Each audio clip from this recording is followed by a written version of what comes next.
Women educators are natural givers, pouring into their students, their families, and communities. But what about pouring into you? This is the Educator Sanctuary, where we help you ditch the guilt and unapologetically put yourself at the top of your list. I'm Dr. Leah, educator, mindset coach, and your guide to creating a life where you align with your purpose and reclaim your power. So if you're ready to set boundaries and step fully into the woman you're meant to be, you're definitely in the right place. Let's get into it.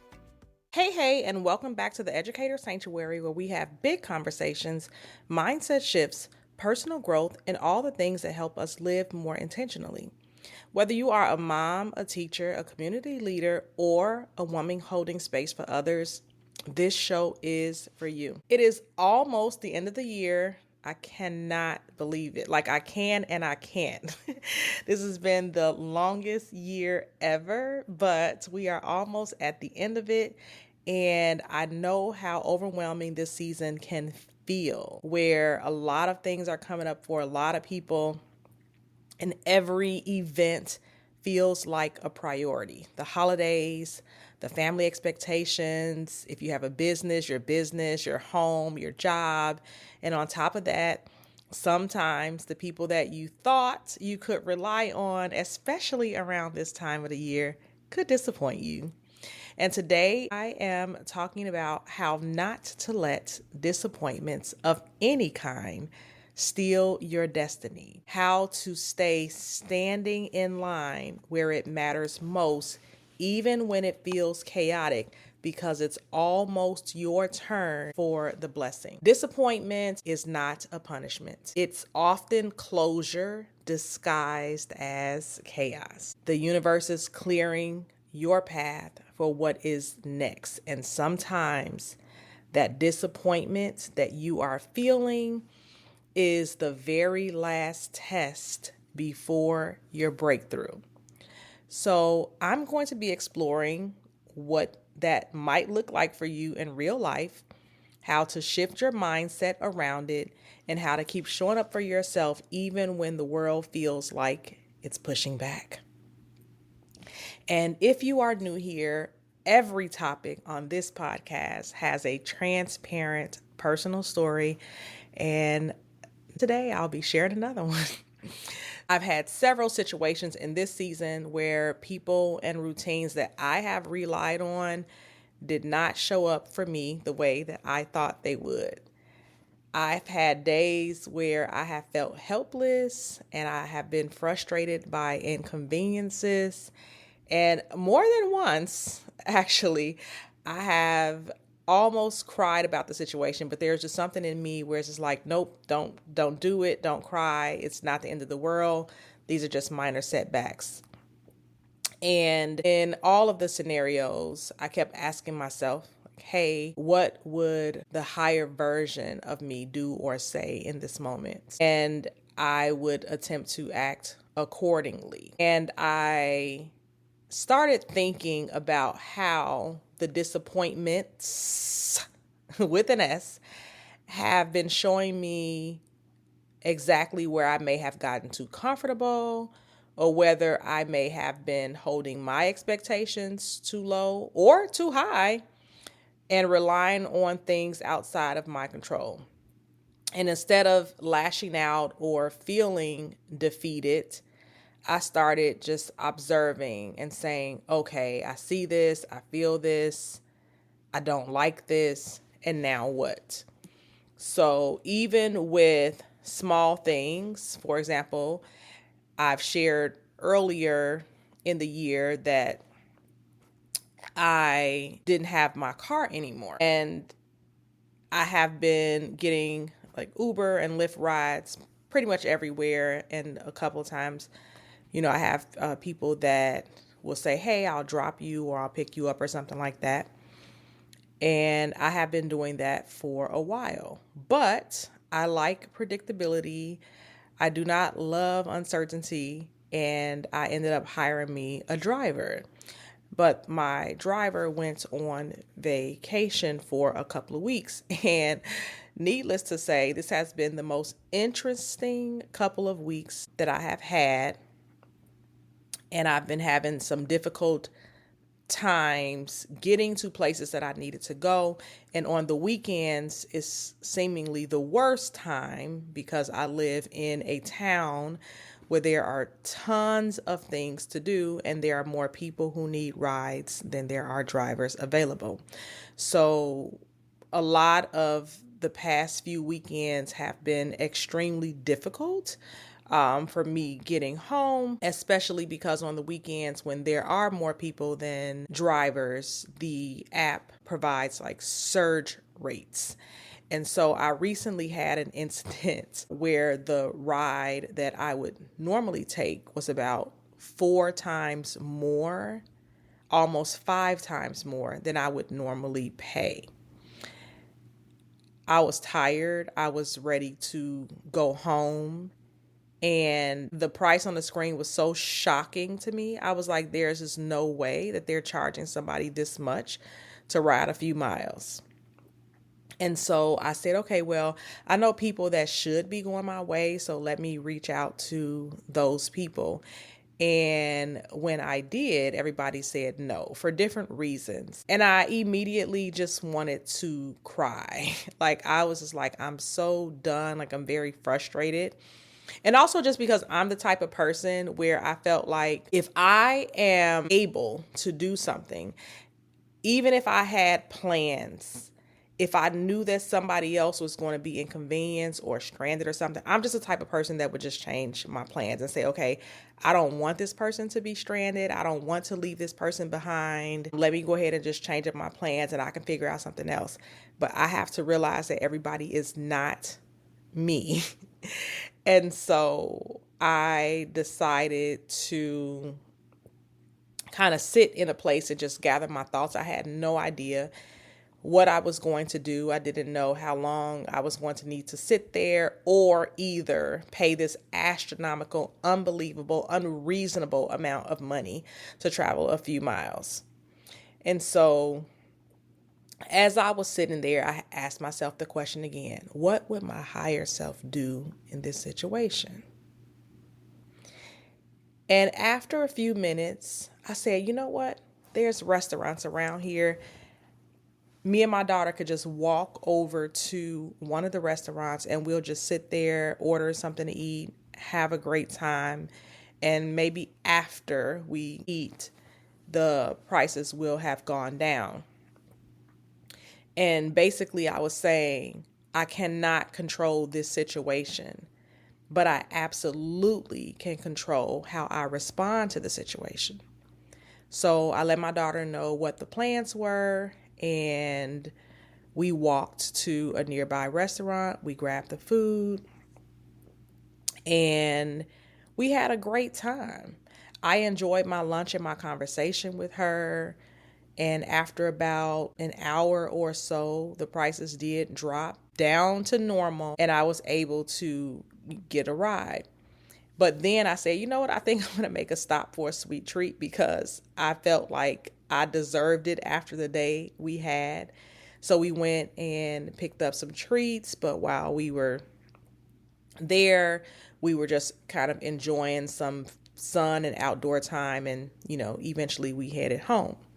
Now, I did get home about 4 hours later than I normally would have, but I wasn't upset and I wasn't feeling like I wasted time. I didn't sit around moping for the 4 hours. I didn't think about what I couldn't control. I didn't think about the people who couldn't or wouldn't help me. I thoroughly enjoyed my day because I chose to enjoy my day. And that right there is what I would consider a real lesson in disappointment. So the disappointment itself is not the problem. The disappointment is literally a mirror. It is showing us where we settle, where we've been relying on maybe the wrong sources, where we have been expecting the world to show up the way we would instead of stepping into the responsibility of how we can show up for ourselves. So if you really think about it in this way, it's like if someone doesn't show up for you, a lot of times we go into this sad, soaking place and we consider it a betrayal of sorts, but it's really not. It's really just revealing truth. It is not the fantasy that you have built up in your mind about how things should be.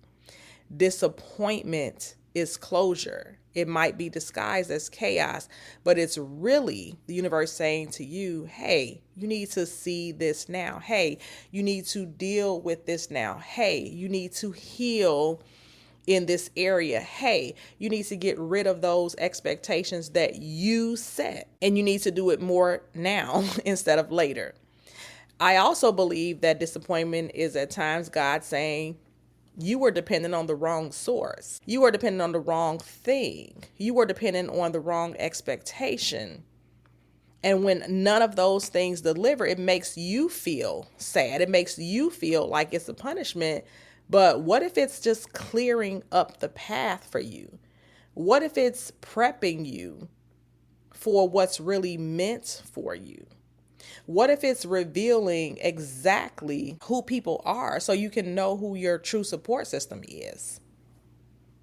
Sometimes disappointment stings because it exposes old patterns, especially if you are a person who likes to give and you expect other people to mirror that generosity. And when they don't, it hurts. But that pain is not because they did something wrong. That pain is because you need to release whatever is in you. Otherwise, you won't be positioned for your next level. And a lot of times it happens, especially around this season. The holiday season has a way of amplifying these dynamics. And this is the perfect time of year to analyze what those dynamics are so they are not dragging expectations into the new year. So we talk about living our highest and best selves. And then, of course, the phrase that always comes up, new year, new me. It can't be a new year and a new you with your old ways. You have to get rid of them. And if you're saying, hey, the end of the year is coming and I do want to be better next year, then this right now is the perfect time for you to see all of the things that you need to work on and clear up so that you're not dragging these into the next year. So if we're being honest, disappointment is often the very last test before a breakthrough, and the way that you respond, your attitude, your choice to stay aligned with yourself, your choice to not let the chaos derail you, that is what's going to determine whether you move forward or whether you stay stuck in the same loop. When I started this conversation, I was reminded of As a Man Thinketh, where the author writes about how our mind shapes the circumstances and how our thoughts create the success or the failures that we experience. So when we respond to disappointment with clarity and intentional action, then we can reshape the outcome to something more positive. But obviously, if you respond and it's not favorable, then you are shaped for the outcome of more disappointments. There's also another book, Ask and It Shall Be Given, that emphasizes the power of our words and our focus. So disappointment is a chance to realign our energy, our words, and our attention towards what we actually want instead of the frustration or the fear and other things that we don't want. And then, as I mentioned in the podcast before, Bob Proctor, the situation is just a situation, right? The event is always neutral. We are the people that assign it as a good situation or a bad situation. So what we assign based on our emotions decides how things play out. Even as I record this episode, I'm actually going through another more personal situation, and it has definitely been testing my attitude and my response. I am realizing that I absolutely cannot expect people to behave as I would and that I cannot hold disappointment based on my own standards of sacrifice and generosity towards other people. I'm learning that it is what it is, and growth is releasing the part of myself that feels like someone owes me something, even if it's as small as respect. I feel like we can all ask for it, but we can't even just expect that. And if we do, we become disappointed. The old version of me would attempt to settle, right? So I like to try to act like things don't bother me when they do. I will sulk within myself and not be able to move on, not be able to do things, not be able to be productive, probably lay around in my bed for a few days, maybe have some feelings of worthlessness. But I'm super proud of how I've handled all of these situations thus far. And whatever test it has been, I literally hope that I pass. And so, because we are in this season and there may be more things come up, because there's going to be conversations at a holiday table, there's going to be people this maybe have gotten an invite somewhere and are not showing up, or maybe there's people who didn't get an invite that are showing up, or, maybe there's going to be some uncomfortable conversations about what people should have done or how people felt. This is the time where a lot of things actually happen and come out. And so I want you to think about if you all have already had disappointment, or is there disappointment seemingly coming your way during this season? But ask yourself, what is this disappointment showing me about me? Like, where have I been settling in my life, or where have I been relying on the wrong source, or maybe where have I had the incorrect expectation? And then decide on the action that you could take that shows up for you in alignment with your goals, your values, and your priorities, without waiting for anyone else to show up for you. Disappointment is never the end. It is a clearing. It is a test. And sometimes it's a mirror showing you what or who needs to be left behind so that you can go on to live your highest and best life. How you respond to the disappointment, the choices you make behind it, the energy you hold, that's very important. And the way you show up for yourself will determine the next steps in this life that you're creating for yourself. And so you can't let the disappointment steal your destiny. You have to be able to stay and stand in the line, because your breakthrough is on the other side of that. And if you want to be in line to receive your blessing, you're going to have to make sure that you're not letting things such as disappointment steal that from you. Now, if this episode resonated with you in any shape, fashion, or form, I am asking you to share it with other people. I'm pretty sure you know 5 to 10 people that you can share this message with, especially now during this season. I also am working on a project, and I'm really excited to share that. It's called my Mindset to Money program. That is going to be starting in December, but it is going to be opening up Black Friday weekend. And what it is, it's going to be an 8-week experience for women like you if you're ready to step out of survival mode and into overflow. So basically, this is going to cover you mentally, emotionally, and financially, working through what I call my 4M process to help you be able to align your mindset to your actions so that you can finally see the results that you have been dreaming about. And this is literally for anybody out there.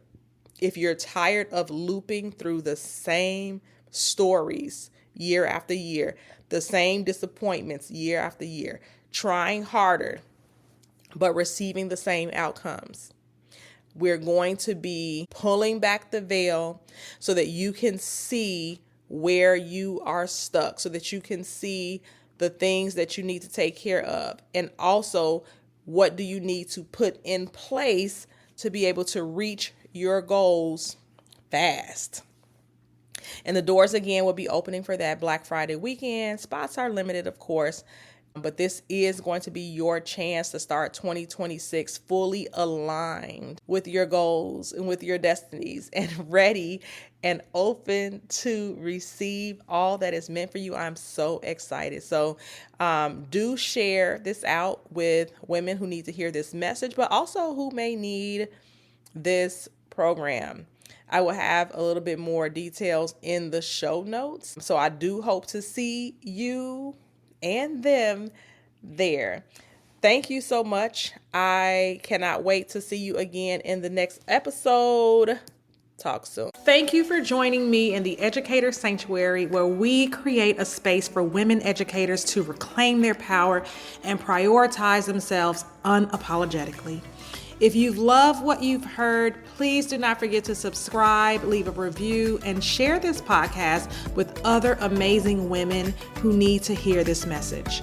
Until next time, remember, you are capable, you are powerful, and you are absolutely worthy. You've got this. Talk soon.